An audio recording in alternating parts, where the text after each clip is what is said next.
Good evening, ladies and gentlemen. It's my pleasure to welcome you to the Sir David Williams Lecture for this year. These lectures were started in 2001 to celebrate the legal scholarship and the legal life of Sir David Williams.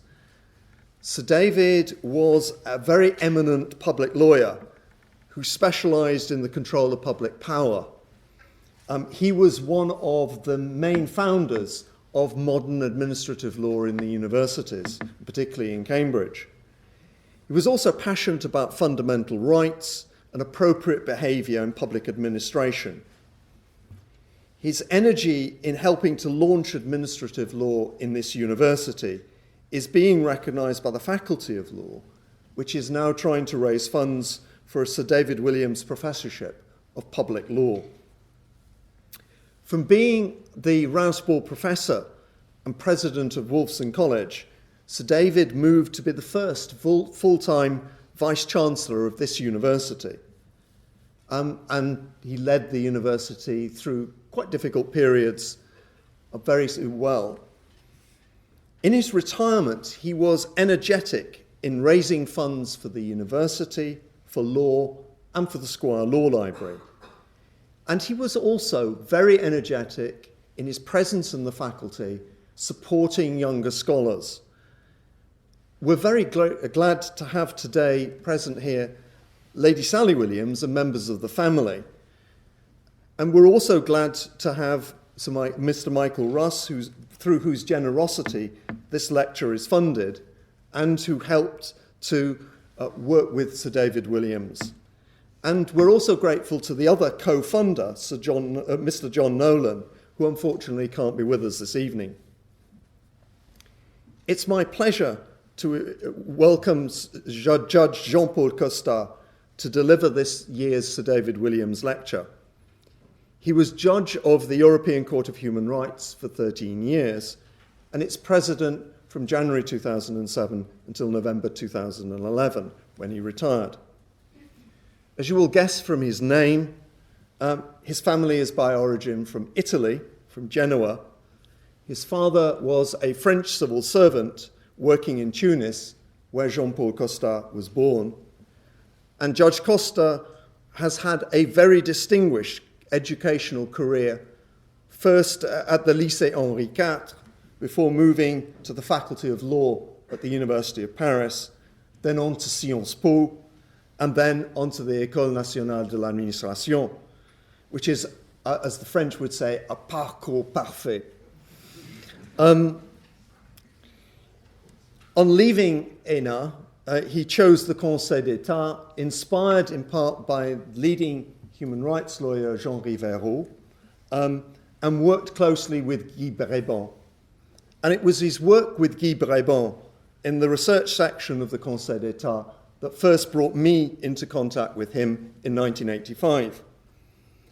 He gave what he thought was a very simple task: write a few pages on public property in English law. I learnt the lesson that comparative law can be difficult. For a start, there's no such branch of English law as public property law, and it's rather difficult to explain to a rational Frenchman used to precise legal concepts such arcane mysteries of English law as crown lands, defence property, and local government. But the good humour and tolerance of a national lawyer trying to explain his system to that rational Frenchman demonstrated the qualities he needed for being a judge at Strasbourg, where lawyers need to explain the national law before the judge can begin to assess how human rights apply. His ability to move effortlessly from the Conseil d'État to Strasbourg was shown by the fact that he was elected to the highest office by his peer judges. We're fortunate that he's come today to talk about the relationship between national constitutional courts and the European Court of Human Rights, because he's eminently placed to reflect on that process. And it's a highly topical topic at the moment, following the Brighton Declaration. He has entitled his recent book, The European Court of Human Rights, Judges for Freedom, a value which Sir David Williams would have very much appreciated. It's with great pleasure that I invite Jean-Paul Costa to deliver this year's Sir David Williams Lecture.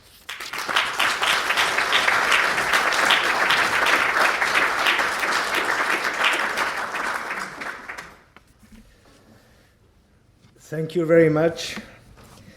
I feel extremely honored to have been invited to deliver this Sir David Williams lecture.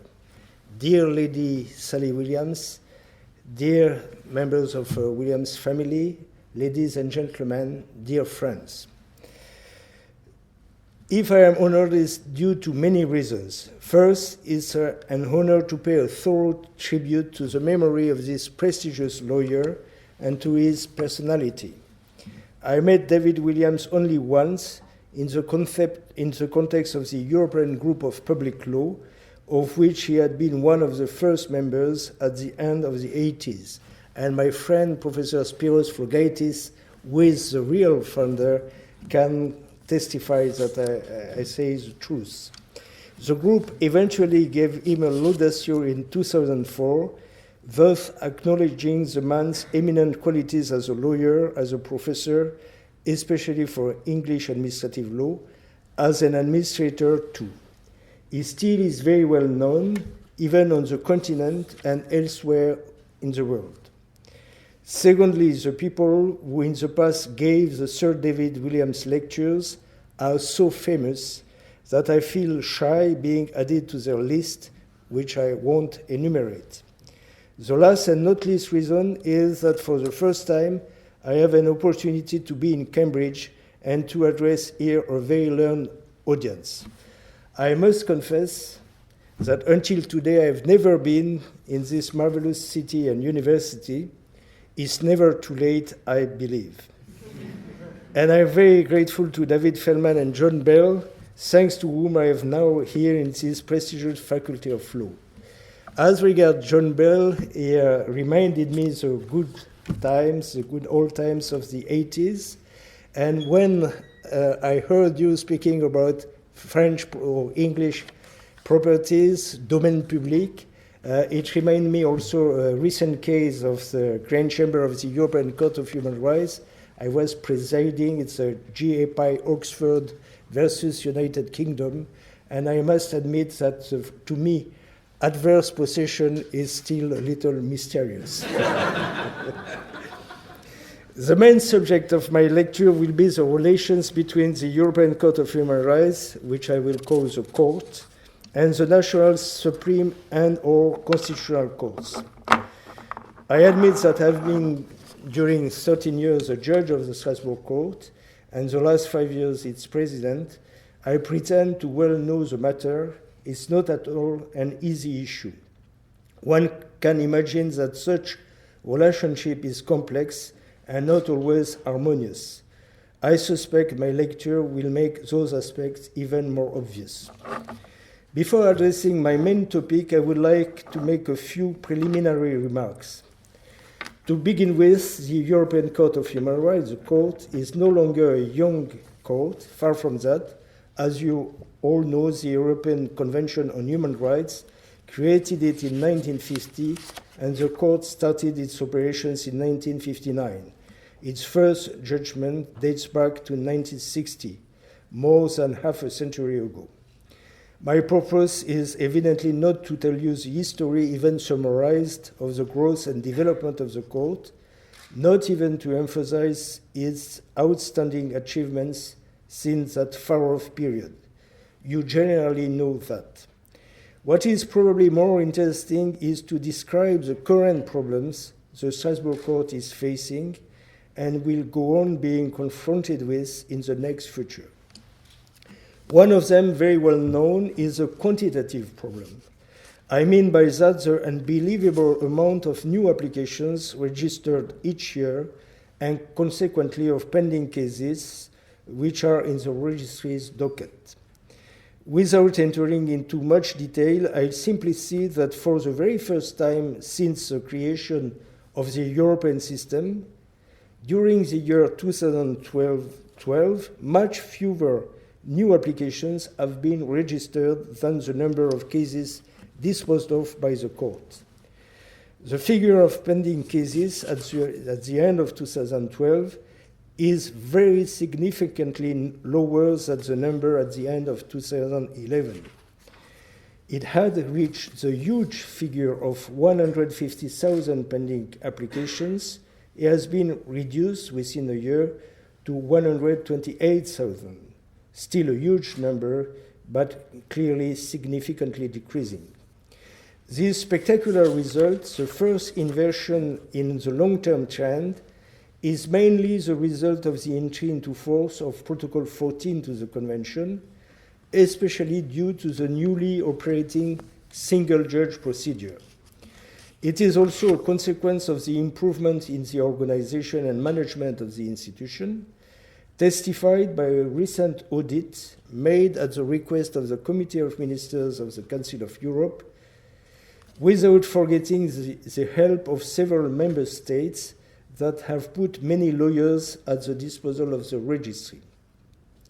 As regards Protocol 14, I cannot hide my satisfaction, since when I was presiding the court, I fought during more than 3 years in order to convince the Russian Federation, the country which was blocking the process, to ratify Protocol 14, what they finally did on the very day of the opening of the Interlaken Conference, which I had strongly recommended the member states of the Council of Europe to convene and Switzerland to organize, what they did very well. Interlaken, I must confess, is my brainchild, and it is likely that together with other steps taken during my presidency, it has speeded up Russia's ratification of Protocol 14, even if more than 3 years have been lost. Nevertheless, this new tendency does not at all mean that the quantitative problems encountered by the court are overcome, though the situation starts to improve. First, it will take a long time without new measures going beyond the Protocol 14 provisions before the overall number of still pending applications be reduced down to a satisfactory level. Secondly, if probably the number of inadmissible petitions and even of repetitive well-founded applications will go on decreasing in the next years, the same cannot be said for the time being about not repetitive, well-founded cases which often disclose serious violations of human rights. The court mainly aims at correcting and compensating serious violations and at doing so within a reasonable delay, failing which it would miss its objective and lack credibility. Another issue that the court has to deal with is more qualitative. It consists of a lot of criticism against its rulings, which are raising and which are sometimes contradictory. While some non-governmental organizations or members of the bar and civil society blame the court for being too shy and not going far enough in protecting and developing rights and liberties, several states, including UK of course, strongly criticize it because of its so-called bold approach in the interpretation of the Convention and its protocols. They contend that Strasbourg is or is becoming judicially activist with a far-stretching case law. You all know that after Interlaken in 2010, 2 other ministerial conferences were set up, one in Izmir in 2011, another one in Brighton last year, and that the tune has been less in favor of the court. The Brighton Declaration has insisted on the introduction in the Convention or its preamble, through a protocol number 15, of the subsidiarity principle and the margin of appreciation. The meaning of the message is clear. to oblige the court to an increased self-restraint in its scrutiny, especially when delicate human rights issues arise or when the national parliaments are involved. I must not remind you of the very strong controversy about detainees' rights to vote and the conflict which remains not solved, at least as far as Britain is concerned. Admittedly, criticism of the court's judgments and challenges of its very legitimacy is no new. In more than 50 years, the Strasbourg system has borne many attacks coming from various parts. Currently, the attacks come mainly from countries like Russia, Ukraine, or Turkey, where the human rights records are clearly poor, but also sometimes from old democracies, and Britain is not the only one, even if this country is a leader. One of the elements that I'll try to elucidate in a few moments is precisely whether the relations with national supreme and constitutional courts may help or, to the contrary, harm the court. A last preliminary remark is that the relationship between Strasbourg and Luxembourg must not be overlooked. While the European Court of Justice is obviously not a national tribunal, its role in Europe is crucial, including in the field of fundamental rights, the more so since 2009, when the European Charter of Fundamental Rights, with and through the entry into force of the Lisbon Treaty, has acquired legal binding force. Now, if I have to classify the possible approaches to my subject, it seems to me that there are basically three. Rational Frenchman. The theoretical approach, the formal or legal approach, and the informal relations point of view. The theoretical aspect of the relationship between the court and the national supreme and constitutional courts is complex. Even if the convention is an international multilateral binding treaty, which imposes on the states, currently 47, strong duties and obligations, this implies no clear answer to or guidance about the crucial question of the relations between the judicial systems, European and national. It is true that under Article 46 of the Convention, the states, in practice a defending state, more precisely when the court has held the state responsible for having breached the Convention, are obliged to abide by the final judgments in any case which they are parties. The consequences of a judgment finding a violation may be very various. However, as there exists the international public law principle of the state's unity, if a judgment given by the court finds that a convention provision has been violated, the obligation to execute the court's judgment involves the necessity for the relevant national court to modify its own interpretation and application of the convention provision at stake, if necessary. At least this is true for the future. The court has absolutely no power, neither under international law nor under the convention itself, to quash or modify the judgment of a national tribunal, which is res judicata.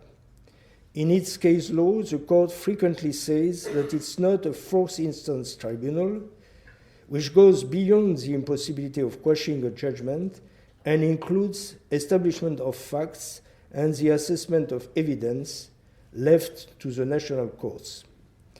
Even in the hypothesis where the national legislation provides, more frequently in criminal matters, for the reopening of a trial as a consequence of the finding by Strasbourg of a violation, the reopening not necessarily leads to the overthrow of the previous national judgment. A very recent example can be given of such reopening. A judgment of the court decided at the end of 2012 that a criminal trial in a case of homicide had been unfair and contrary to Article 6. As a consequence, the criminal chamber of the French Court of Cassation decided to quash the judgment, and the accused person was released on bail, but he will have to face a new trial. But for the future, certainly the national judiciary, the Supreme and Constitutional Courts included, are under the obligation to modify their case law for the correct implementation of the court's judgment. There arises a delicate problem. What happens if the national legislation is contrary to the Strasbourg judgment? Let's suppose that the Supreme Court has ruled to the effect that a piece of legislation is compatible with the Convention, and the court has decided on the contrary. Is it up to the National Court to immediately adopt the interpretation given in Strasbourg, or should it wait for a change in domestic legislation? The answer is not a yes or no, but more it depends.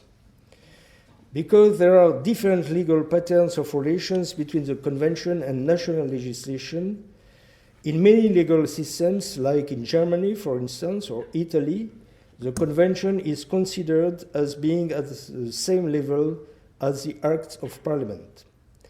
In other countries, such as France, the Convention, being an international treaty, is hierarchically superior to the legislation, but inferior to the Constitution. In Austria, the Convention and the Constitution are placed at the same level, whilst in the Netherlands, the Convention is even higher than the national constitution. Of course, I will not describe the system which has existed in this country since the incorporation into national law of the Convention provisions by the Human Rights Act. You know it much better than I do. The system is very similar in Ireland. Such theoretical differences have practical consequences. To give you a concrete example regarding my own country, France, in a case dealing with discrimination, France was found in violation of Article 14 of the Convention, in combination with Article 1 of Protocol 1, property rights, because the applicant, an adulterine child, had been discriminated against as regards his inheritance rights compared with a legitimate child. Such discrimination was in force under an article of the Code Civil, drafted at the time of Napoleon, and in the domestic procedure, the Court of Cassation had ruled that said provision was not contrary to the European Convention.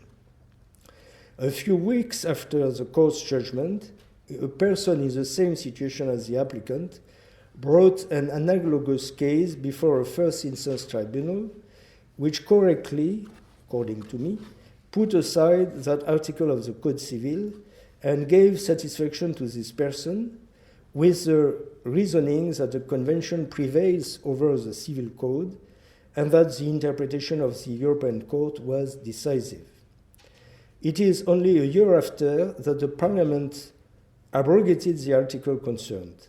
In other words, the first instance court, instead of waiting for the legislator's intervention, had applied the Constitution, under which the Convention is superior, as I said, to the ordinary laws.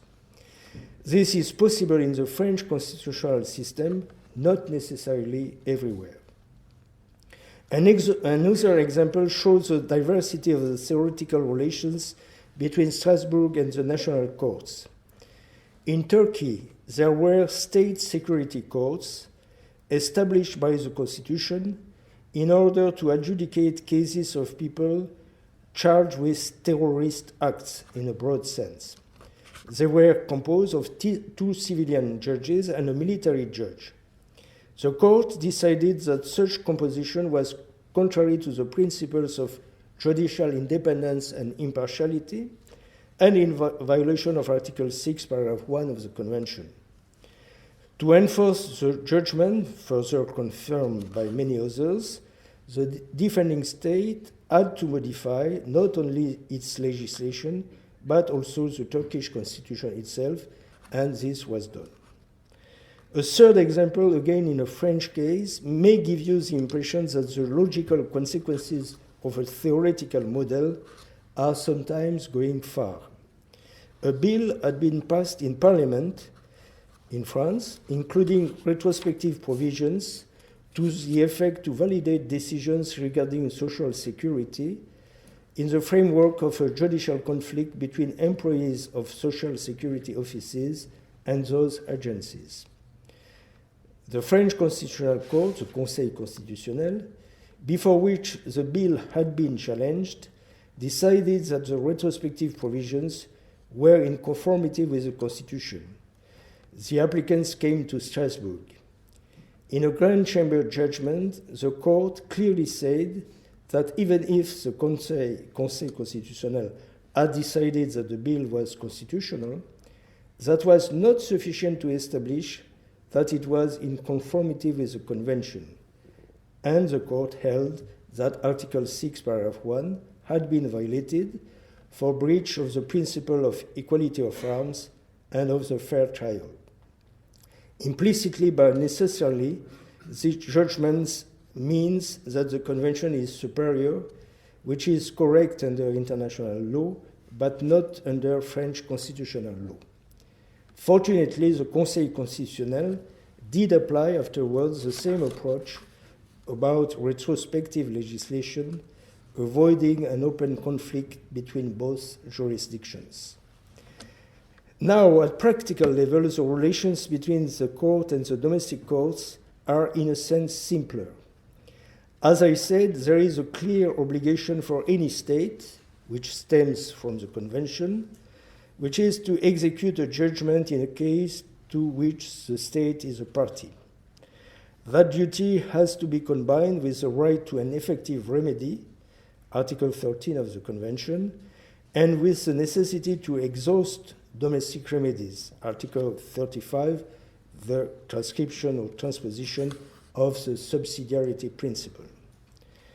This key provision is a sine qua non condition for an application to be admissible. The result of those combined provisions is that, in most cases at least, the last domestic remedy consists of a final judgment of a Supreme or Constitutional Court. Of course, if no effective remedy exists, the application is admissible and Article 13 of the Convention is found violated by the state.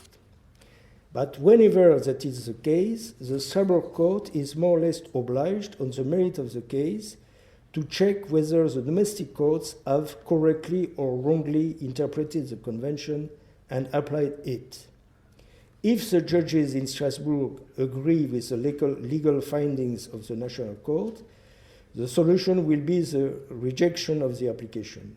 If they disagree, the logical solution will be to hold that the Convention has been breached on the merits of the case. Any other solution would be paradoxical. It would mean that either the application would be inadmissible for lack of exhaustion of the national remedies, or admissible on such grounds, but then ill-founded if there were a systematic agreement between the court and the National Last Resort Tribunal.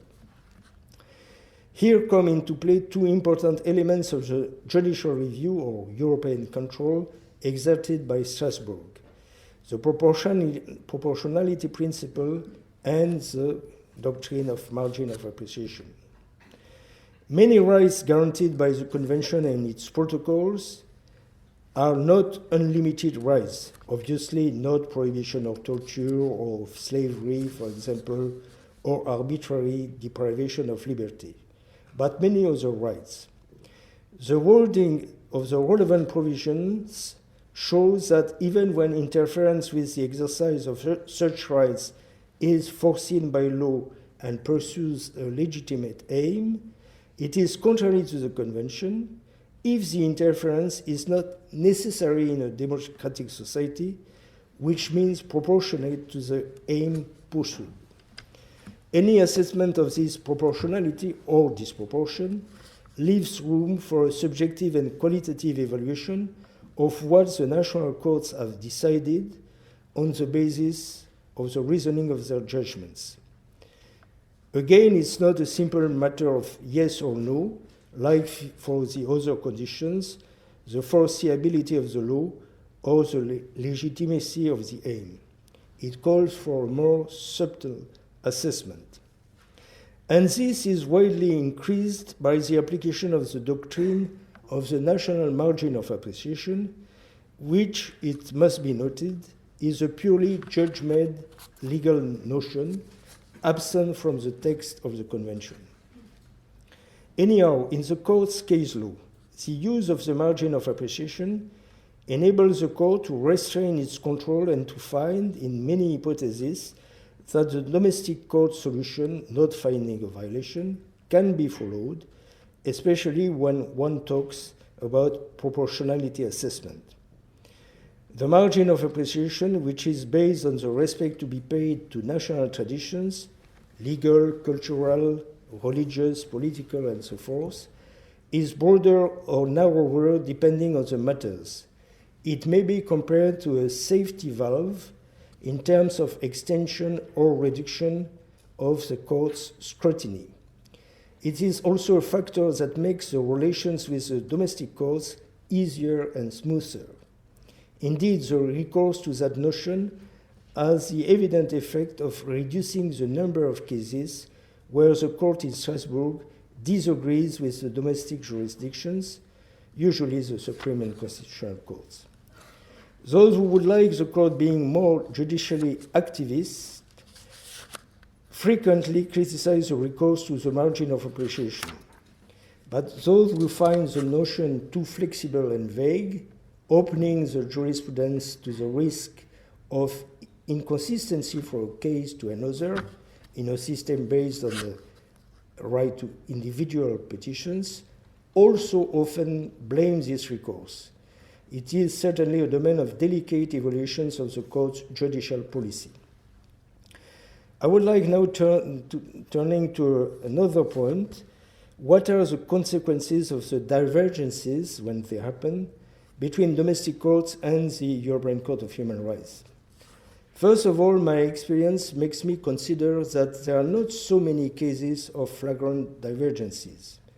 Or more precisely, the divergences consist, more often than not, in a difference in the assessment of facts, not of real legal conflicts. Let's take the example of freedom of expression, a right clearly not unlimited, despite the strong protection offered by the Convention, Article 10, and by the court's case law.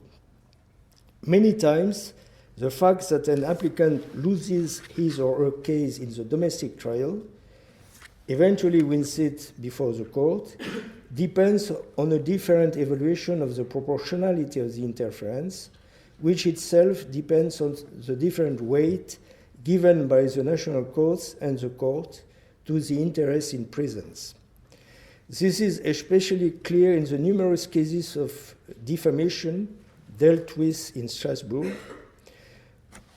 Under paragraph 2 of Article 10, one of the legitimate aims that authorize the limitation of freedom of speech is the protection of the reputation or rights of the others. In all cases of libel or defamation, there is a balancing exercise between the principle of freedom of expression and the exception represented by the rights of the person subject to defamation. When the court finds for the applicant, contrary to the domestic courts, the conflict is more factual than really legal and usually does not raise serious objections on the part of the domestic courts, even if unsatisfied about the outcome of the case. An example can be given of a newspaper condemned to pay damages to a plastic surgeon for having reported testimonies of women complaining about the results of surgical interventions. Unlike the Supreme Court of Norway, the court found a violation of Article 10 to the detriment of the newspaper. More serious is the divergence when it matters with the question of principle. In a famous case of a princess and her family having been photographed in their private activities, the court decided that the right of anyone on his or her image had to be protected under Article 8, which guarantees a right to respect for private and family life, and that there had been a violation of Article 8 in the material case, the famous case of Caroline von Hanover against Germany, Caroline of Monaco.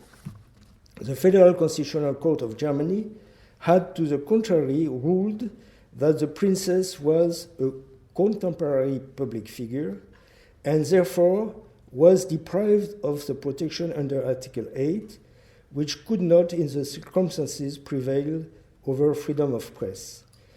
There, the conflict consisted of a question of legality and of principle. By not being convinced and not upholding the theory of the contemporary public figure, the Strasbourg Court provoked a strong reaction from the Federal Constitutional Court, as well as from the German press and media. But I will return to this example afterwards. Another example shows a variety of possible situations. There was a provision in the French legislation about the press, according to which insulting a foreign head of state constituted a criminal offense. Upon that basis, a newspaper had been convicted and sentenced for an article about the King of Morocco. The criminal chamber of the Court of Cassation, one of the supreme French courts, had upheld that simply applying the legislation, had upheld this interference, simply applying the legislation. The court found a violation of Article 10. Subsequently, an act of parliament abrogated the legislation in order to comply with the court's judgment. In such hypothesis, the conflict was more about the legislation compared with the convention, and it's difficult to introduce the national margin of appreciation in this case because it's difficult to understand that this kind of crime, of offense, could be compatible with the convention in France and maybe incompatible in Italy or Spain. Admittedly, the Court of Cassation could have itself ruled that the law was not compatible with the convention, with Article 10. But probably it preferred to leave the matter for Strasbourg to decide. Anyhow, there was apparently no negative reaction on the part of the Court of Cassation after the ruling of Strasbourg. And actually, in an other case, the Court of Cassation seemed even more than happy with the Strasbourg judgment, which has decided that an article of the Expropriation Code was incompatible with Article 6, paragraph 1 of the Convention, as contrary to the principle of equality of arms. The Court of Cassation had indeed expressed in its yearly report, administrative report, the opinion that the article was unfair in its effects, but dare not judicially decide that it had to be set aside due to the primacy of the convention. Rather, its case law had constantly applied the article. After the Strasbourg judgment, the government issued a regulation to the effect of changing the provision. It looks like the Court of Cassation had requested to the European Court to decide and eventually was, as I said, satisfied with the subsequent changes. Now, and it will be my second series of remarks, but I will be shorter. What are the legal relations between a domestic court and the court in Strasbourg? Are they conflictual or rather consensual? Again, it depends. In some hypotheses, the consensus prevails, either because the domestic courts immediately change their jurisprudence in order to draw the consequences of a European judgment, or because they even anticipate in new matters what the Strasbourg court would decide in, or would be likely to decide in analogous cases. In other hypotheses, the conflict remains. The domestic court refuses to follow the solution adopted by the court, and there is no obvious issue to the conflict. And finally, there are cases where the judicial dialogue between the national courts and the Strasbourg court results in a sort of compromise. I try to provide you with a few examples belonging to the three categories. As regards the immediate change in domestic courts case law, fortunately many examples can be found. For instance, the Austrian Constitutional Court, as soon as back in 1985, changed its jurisprudence after a Strasbourg judgment finding a violation of Article 6 and decided that a provision of the Food Code was incompatible with the Convention and also contrary to the Constitution. More recently, the French Conseil d'État, the Administrative Supreme Court, in several occasions has modified its case law to follow Strasbourg. One example relates to its own functioning. The members of the Conseil d'État who have participated to the examination of a draft text, legislative text, when taking part to the consultative function of the Conseil, must withdraw from the adjudication of a petition challenging the legality of the text. This is a direct and immediate consequence of a judgment delivered by the court. The Conseil d'État goes further when it anticipates a possible judgment, future judgment of the European Court, and delivers a judgment interpreting and applying the Convention and its protocols on its own, like in an important case of discrimination in the field of pensions. The discrimination was between French former members of the army and persons having served in the French army and having lost French nationality after the decolonization, mainly in Africa.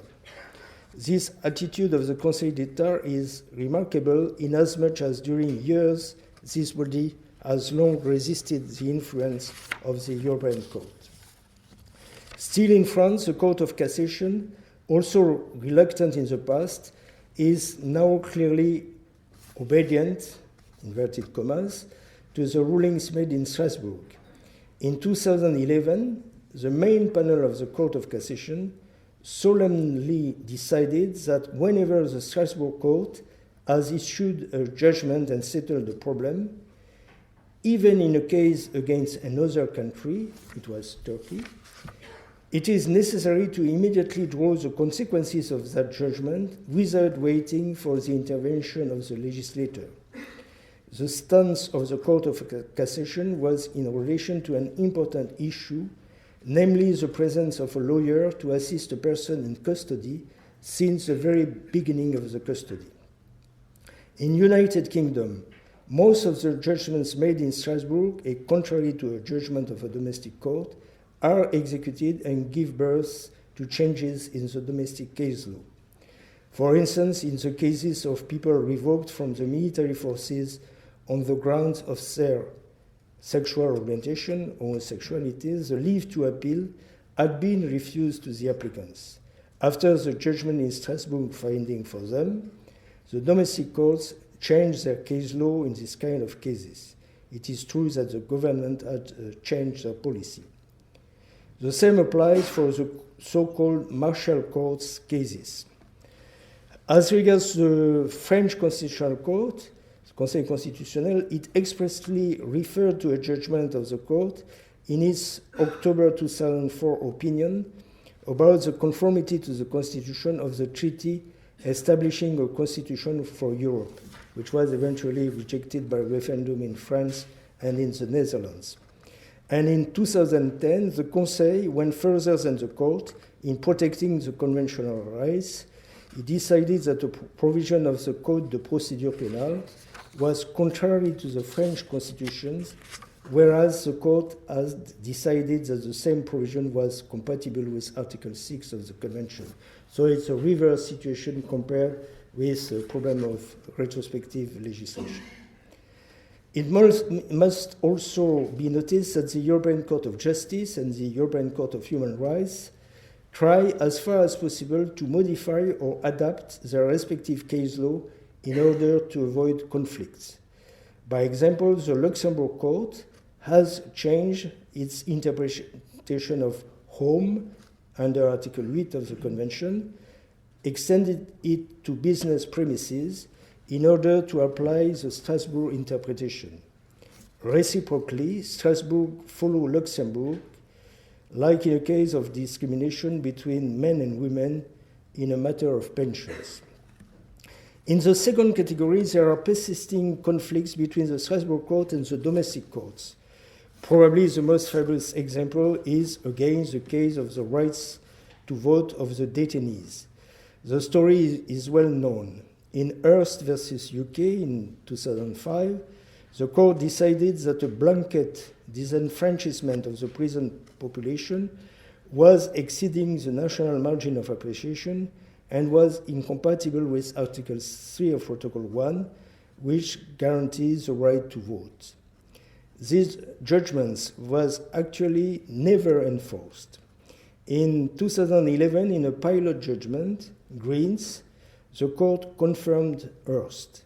And finally, in a case versus Italy, the court paradoxically further confirmed its case law, even if finding no violation of Protocol 1, Article 3. The ban against the applicant was not disproportionate, in particular due to the seriousness of the crime and the severity of the penalty.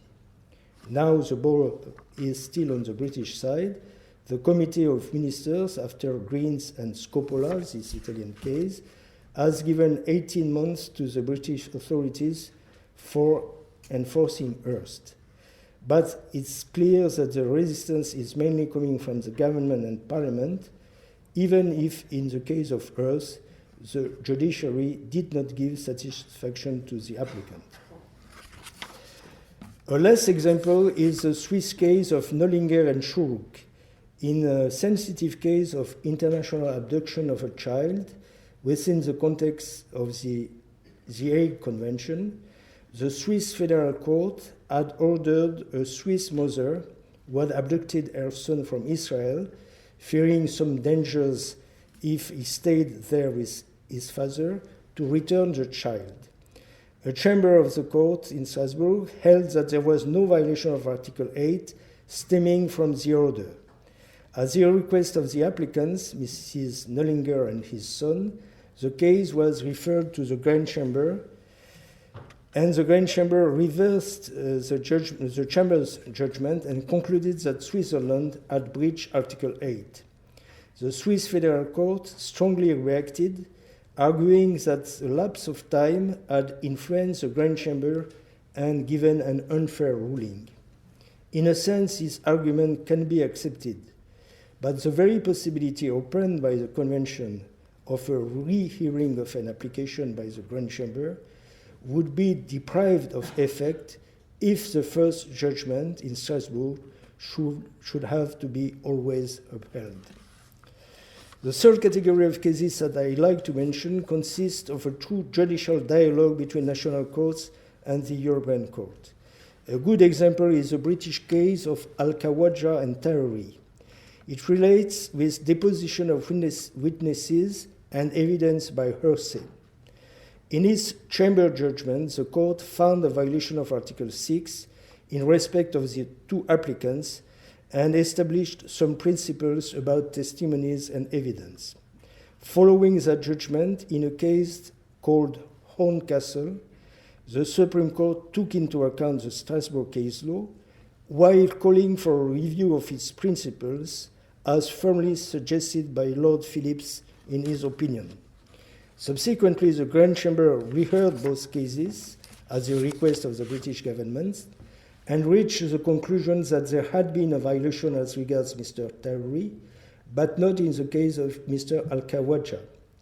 This nuanced position is clearly taking into consideration and reflecting the Supreme Court's arguments and reaching a compromise between the Chamber's first reasoning and the Supreme Court of Britain's position. Even in the controversial and already mentioned case of the right to one's image, a sort of compromise has been found. After a strong resistance, the German Federal Constitutional Court inflected its position. The Committee of Ministers, in a 2007 resolution, acknowledged that Germany had executed the first von Hanover case. A second von Hanover case was brought to Strasbourg with different circumstances, together with an Axel Springer case, and it has enabled the court to express again a nuanced position. In the first case, the court found a violation of Article 10, whilst in the second case, the application of Caroline von Hanover was rejected and no violation of Article 8 was found. Manifestly, the balance between freedom of speech and respect to private life has been shifted in a sense more favorable to the press. It seems that the judgments have been well received by the court in Karlsruhe. Finally, a kind of more general compromise has appeared between the Conseil constitutionnel and the court for procedural and structural reasons. An amendment to the French constitution has deeply changed and substantially increased the role of the Conseil, especially in the field of the protection of liberties. Since 1958, it has been an organ of control of the conformity to the constitution of the legislation. But now, instead of intervening merely between the vote of a bill by the Parliament and its promulgation and entry into force, the Conseil is entitled to decide whether any piece of legislation, even an old one, is constitutional, and if not so, to quash it. The new procedure, called question prioritaire de constitutionnalité, preliminary question of constitutionality, has some similarities with the reference to the European Court of Justice for a preliminary ruling, and is triggered by a judgment of a French court which has doubts about the conformity of a law to the Constitution. Indirectly, it is at the disposal of any citizen. The scope of this procedure is to check whether a legislative provision infringes the rights and liberties guaranteed by the Constitution. Admittedly, such rights are not exactly the same as the rights guaranteed by the Convention on Human Rights, but they are very close, and the result is that without being bound by the decision and judgments of the Strasbourg Court, the Conseil constitutionnel inspires itself of the rulings of Strasbourg, and there is a progressive convergence between the Conseil and the Court. Finally, I would like to devote a little time to the informal relations between the European Court and domestic courts. By informal, I mean a relationship independent from the judicial activity and judicial decisions. These relations have developed relatively recently, until 1998, when both the Court and the former European Commission of Human Rights, which disappeared with Protocol 11, were not permanent and met 8 or 10 days a month. The links with other jurisdictions did exist, but they were rather rare. My predecessor as president, Lucius Wildhaber, had the idea to strengthen such relations, especially but not exclusively, with the Supreme Court of the Eastern European countries, recently entered into the Council of Europe and newly acquired to the principles of democracy and the rule of law. I personally decided when I became the Court's president to even intensify that relationship. When I paid official visits to the States, 37 or 38 in 5 years, my schedule was usually including at least a meeting with the Supreme or Constitutional Court of the country. From time to time, I went to special one-day working meetings with high domestic courts, or I hosted in Strasbourg the working visit of such a court. These contacts are not purely courtesy meetings, and sometimes their atmosphere is frank, even controversial. In my recent book, I have given to those relations the name of judicial diplomacy. They are also called dialogue between judges or dialogue of judges. I must say that they are extremely useful and permit to overcome some misunderstandings and even to transform conflicts into compromises of the kind I already referred to. It is a part of my presidential activities which not only I liked very much, but that I've found worthwhile. Clearly, not all divergences can be overcome when a national Supreme or Constitutional Court is convinced that its own interpretation of the European Convention is well reasoned and founded. The European Court of Human Rights, I repeat, has no hierarchical power over domestic courts. Its authority derives from the Convention, especially from Articles 19, 32, and 46, which explain its role and affirm the binding force of its judgments. But such authority is more interpretative than anything else, and it is impossible for the court and even for the Committee of Ministers to really oblige a domestic court to change its case law as a consequence of a judgment made in Strasbourg. In fact, the judicial dialogue implies the necessity for both interlocutors to try and convince the other. Sometimes it works, sometimes it does not. But in the long run, periodical relations and meetings between national and international judges are useful, even fruitful, and certainly indispensable. In a few cases, contacts exist with national courts out of Europe, such as with the Supreme Court of Canada, or more recently, the United States Supreme Court. Admittedly, there are no direct influences, but more and more a network of courts is appearing in the world, especially in the field of fundamental rights, and beyond courtesy, it is very useful to get acquainted with extra-European jurisdictions and their activity and decisions.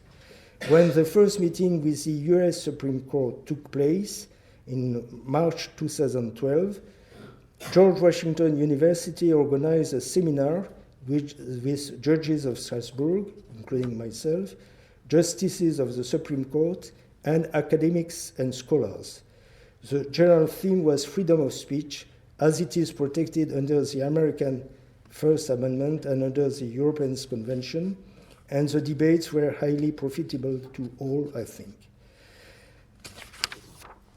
I realize that I'm probably at the end of my presentation. Before ending this lecture, well, I wanted to say a few sentences, but this will be for questions and answers, maybe, for the specifically relationship between the European Court of Justice and the European Court of Human Rights. Before ending this lecture, I would like to conclude with a few words about the future of the court, whose I had the honor to be a judge than the president. Are there more reasons for being optimistic or pessimistic? Speaking prudently, it seems to me that the worst has been avoided. That is clear in terms of number of new and pending applications, although we are just at the beginning of the improvement process.